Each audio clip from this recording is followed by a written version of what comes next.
Hi, I'm Nathan from Serious Geeks, and today's tactical video is going to be about the 40k morale phase as revealed by the Warhammer community website regarding 9th edition. Before I go into the details of this, I just wanted to say sorry I haven't made an upload in a while. Due to the lockdown, I've not seen my kids in a while, and now that the lockdown's been eased, I've been able to see my kids because we have to far to travel, etc. I won't bore you with the details, but it's been very difficult to organise because they literally live about 700 miles away from me. So, happy times now. With that out of the way, let's talk about the morale phase. The morale phase for 9th edition has had one crucial change over 8th edition, and that is the introduction of a new element to it called combat attrition. So, in 9th edition, you take a morale test just like 8th. What you do is you roll a d6, which is a dice or a die, and then you add the number of models slain in that turn. If it is above your leadership, one model flees, as in removed as a casualty. Normally, if you roll, say, 4 above a score that is 4 above your leadership, you would have, say, 4 models that flee. But in this case, it's now been changed to just the single model. However, that's when combat attrition kicks in, and you roll a d6 for each member of the unit, and for every roll of a 1, another model actually leaves as well, so you lose another additional model. This doesn't sound like much, but it is actually a second mechanic that can be changed and manipulated in the future with codex books and special rules, and it means that models don't have to be completely immune to morale. They can still lose one model, for example, but have several models leave from attrition, or they could have an immunity to the attrition but lose one model anyway. So there will still be losses throughout the game.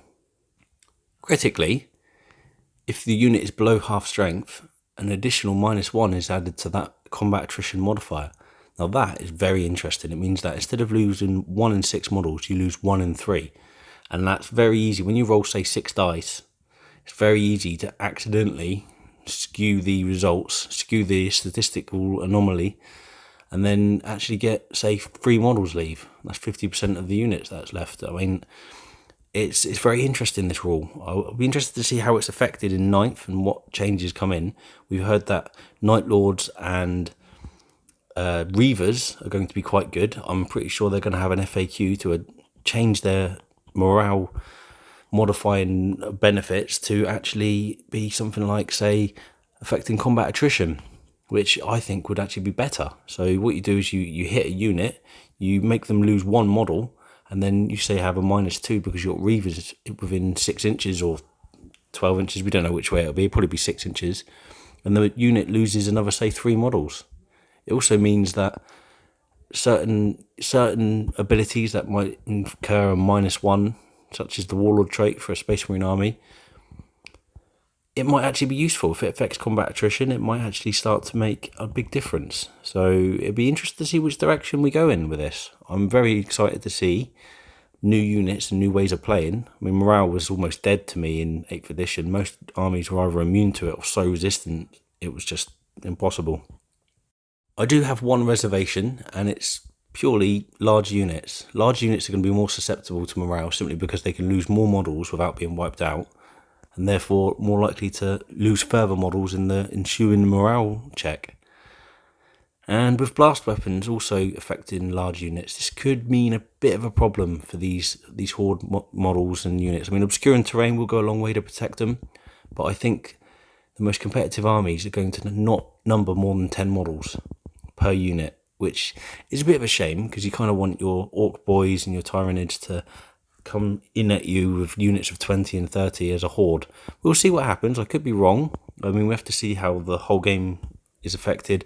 We also have to see how things such as new codex books affect the actual elements that we're talking about.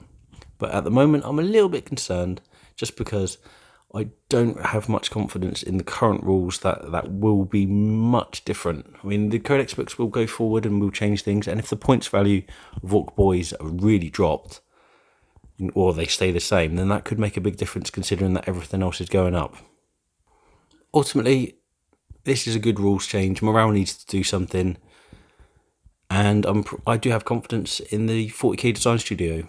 The head of the design team, Stu Black, he's done brilliantly. You can see that he's passionate about the game, and a lot of the concerns that we see You know, when we talk on forums, etc., and on Facebook, and people complain about the rules, he's with it. He knows what he's doing, and he's interested in the game. He's got 3 companies of Space Marines that he invented himself, 2 which are classic old style Marines, and 1 which is Primaris. So he likes the whole range, and this is a really positive attribute to have in a 40k design studio. So yeah, I have confidence, but I do have some worries. So anyway, guys, let me know what you think in the comments below. Are you worried about the morale phase, or are you looking forward to it? Please like and subscribe to help grow the channel, and I'll catch you all soon. Peace out.